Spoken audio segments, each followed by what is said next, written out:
그렇게 벌었으면 됐지 뭐가 또 불안하다는 거예요.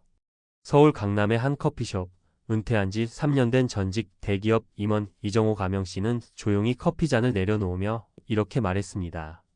사람들이 내게 항상 묻죠. 임원까지 했으면 노후는 탄탄하겠네요. 라고. 하지만 그 말 들을 때마다 속으론 한숨만 나와요. 그는 분명 우리 사회에서 성공한 삶의 상징처럼 보입니다. 연봉 수억, 해외 출장, 자가 아파트, 그리고 기업 임원이라는 타이틀까지. 그런데 은퇴 후의 삶은 그렇게 일군 커리어와 숫자로 환산되는 자산만으로는 설명되지 않았습니다. 1. 돈은 있는데 시간이 더 불안해졌다. 이정호 씨는 59세에 자발적으로 은퇴했습니다. 당시 연봉은 약 2억 원, 퇴직금은 세후 5억 원 이상이었고 퇴직연금도 매달 280만 원씩 나오고 있습니다. 게다가 부인도 교직 퇴직자여서 연금이 따로 있었죠. 겉으론 부족할 게 없어 보여요. 그런데 문제는 이 돈으로 30년을 커버할 수 있을까 하는 막막함이에요. 그는 특히 예상치 못한 의료비와 자녀 문제를 불안 요소로 꼽았습니다. 자녀 결혼 자금 지원, 예상 못한 부모 병원비, 갑자기 늘어난 생활비 등은 연금만으로 감당되지 않았습니다. 핵심 교훈. 고소득자라고 해서 은퇴 후 경제적 불안을 피할 수 있는 건 아닙니다. 오히려 소비 습관이 고정된 경우 지출을 줄이기 어려워 더 큰 불안을 겪게 됩니다. 2. 사례 1억대 연봉자였지만 은퇴 후엔 자산이 마이너스로.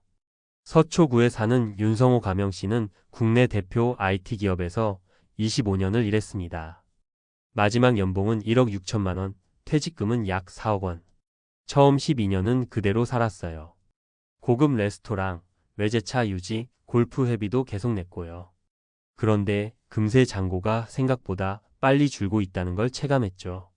특히 그는 투자 실패로 2억 원 가까운 손해를 받고 자녀 유학 비용으로 또 1억 원 가까이 빠져나갔습니다. 결국 현재는 부부가 월 180만 원으로 생활을 계획 중이라고 말합니다. 핵심 교훈. 은퇴 전 고소득자는 은퇴 후에도 이전의 삶을 유지하려는 경향이 강합니다. 문제는 자산 소진 속도가 상상보다 훨씬 빠르다는 점입니다. 초기 5년이 핵심입니다. 3. 사례 이퇴직연금만으로는 살 수 없더군요. 문정동에 사는 박정인 가명씨는 대기업 회계팀 임원으로 퇴직했습니다. 퇴직 후 퇴직연금으로 매달 250만 원씩 수령하고 있지만 현실은 그리 여유롭지 않습니다. 집이 작아여서 다행이지만 세금과 건강보험료가 만만치 않아요. 게다가 남편까지 병원비가 매달 수십만 원씩 나가고 있죠.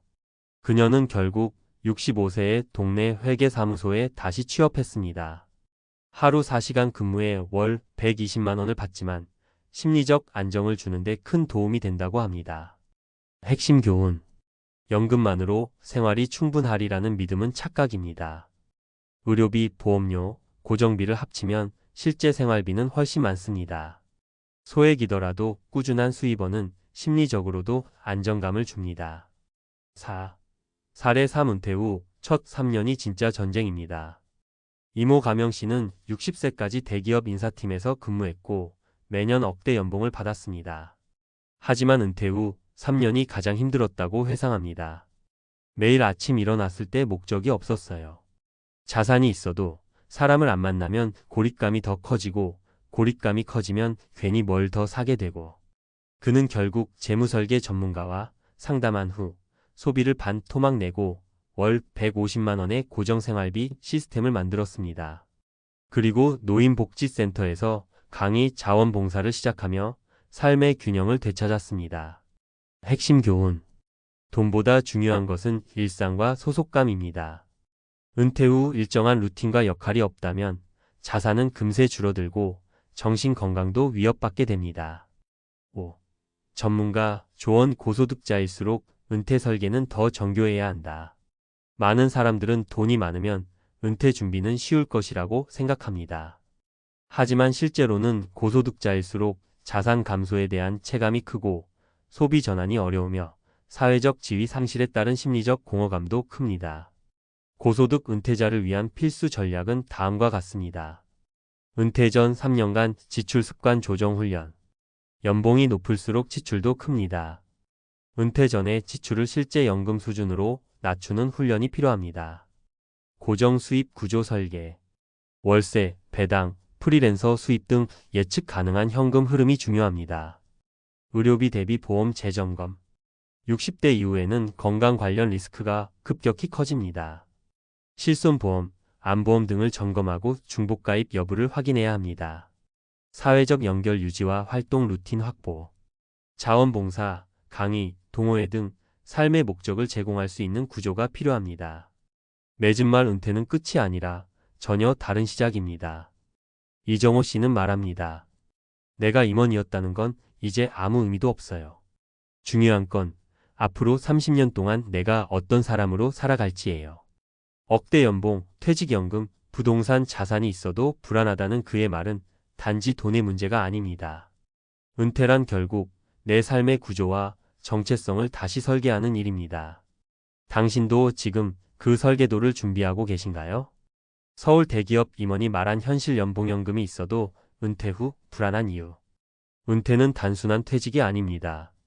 특히 고소득자, 전문직 종사자, 임원급 인사들의 경우 은퇴 이후 재무적 심리적 환경 변화가 매우 극단적으로 나타납니다. 이번 글에서는 실제 대기업 임원들의 은퇴 후 재정 상황을 기반으로 그들이 겪는 현실적 문제와 해결 전략을 재무설계 전문가 관점에서 분석해 보겠습니다. 1. 고소득 은퇴자의 대표적 착각 난 준비가 돼 있다. 실제 사례 개요. 서울 거주 59세 은퇴 임원. 퇴직 직전 연봉 약 2억 원. 퇴직금 세후 5억 원. 월 퇴직연금 250만 280만 원. 자녀 2명 자가주택 보유. 이 정도 재정 상태면 안정적 노후가 가능해 보입니다.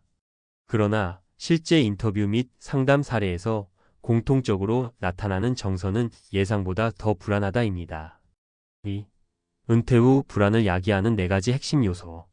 1. 지출 패턴이 바뀌지 않는다. 고소득자일수록 소비 수준이 고정되어 있으며 은퇴 이후에도 지출 구조가 빠르게 줄어들지 않습니다. 고정 지출 세금, 보험료, 자녀 지원, 주거비 외에도 습관적 지출 외식, 레저 등이 유지되며 현금 유출 속도가 가파릅니다. 이 비정기 고비용 변수에 취약하다. 예상치 못한 의료비, 자녀 결혼주택 지원, 부모 병원비 등이 빈번하게 발생합니다. 수입 대비 지출의 불균형이 반복되면서 자산 감소 체감이 심화됩니다. 3. 투자 실패 가능성. 은퇴 이후 투자로 수익을 보완하려는 시도가 많지만 일부는 주식, 부동산, 코인 등에서 큰 손실을 입는 사례도 있습니다. 자산 포트폴리오 분산 및 리스크 관리가 미비한 경우 위험에 노출됩니다. 4. 소득 단절에 따른 심리적 불안. 수입이 단절된 상태에서 자산을 줄여 쓰는 구조는 대부분의 고소득자에게 심리적 압박을 줍니다. 이로 인해 오히려 불필요한 소비 또는 과도한 투자로 이어지는 역효과가 발생합니다. 3. 실제 사례 요약. 사례 인물 퇴직 당시 수입퇴직금연금 문제 정교훈. 윤씨 60대, IT 임원연 1.6억 퇴직금, 4억 연금 고소득, 소비습관 유지, 자산 급감 은퇴 전 소비습관 전환 필요. 박씨 60대, 회계 임원연 1.4억 연금 월 250만 원 의료 비세금 등 고정비 압박 고정 수입 외 부수입 확보 필요. 이씨 대기업 인사 임원연 2억 퇴직금, 5억 연금 은퇴 후 무목적 생활로 우울감 역할과 루틴이 노후의 핵심. 4. 전문가가 제시하는 은퇴 설계 전략. 전략 1. 은퇴 전 3년간 소비 훈련. 실제 연금 수준으로 지출을 제한해보는 시뮬레이션 필요. 고정 지출 세금, 보험, 공과금 등 체크리스트 작성. 전략 2. 고정형 수입원 확보. 배당주, 월세, 소형 창업, 프리랜서 수입 등 현금 흐름 구축. 단순히 자산을 줄여 쓰는 구조는 심리적 불안 유발. 전략 3. 건강 리스크 대응 체계. 실손보험, 암보험 등 재점검 보장 범위와 중복 확인. 장기 요양 대비 저축성 보험 또는 공적장치 병행 검토. 전략 4. 사회적 연결 유지. 자원봉사, 강의, 커뮤니티 참여 등으로 소속감 유지. 단순한 여가 활동이 아닌 사회적 역할을 부여해야 심리 안정에 효과적. 5. 결론. 은퇴 준비는 자산보다 구조와 시스템입니다. 고소득 은퇴자도 예외가 아닙니다. 중요한 건 얼마를 벌었는가가 아니라 어떻게 쓸 구조를 만들었는가입니다. 특히 월 500만 원 이상을 벌던 사람도 은퇴 후에는 월 200만 원으로 줄여 쓰는 일이 결코 쉽지 않습니다. 따라서 지금 은퇴를 앞두고 있다면 다음을 점검해 보십시오. 내 소비는 은퇴 후 수입에 맞춰져 있는가? 고정 수입원은 존재하는가? 의료비, 자녀 지원 등 예측 가능한 리스크에 대비했는가? 정서적으로 소속된 커뮤니티나 활동이 있는가? 전문가 제언. 은퇴는 숫자의 싸움이 아닙니다. 습관, 구조, 역할의 문제입니다. 자산 규모보다 중요한 건 그 자산을 지키는 운영 시스템을 설계하는 것입니다.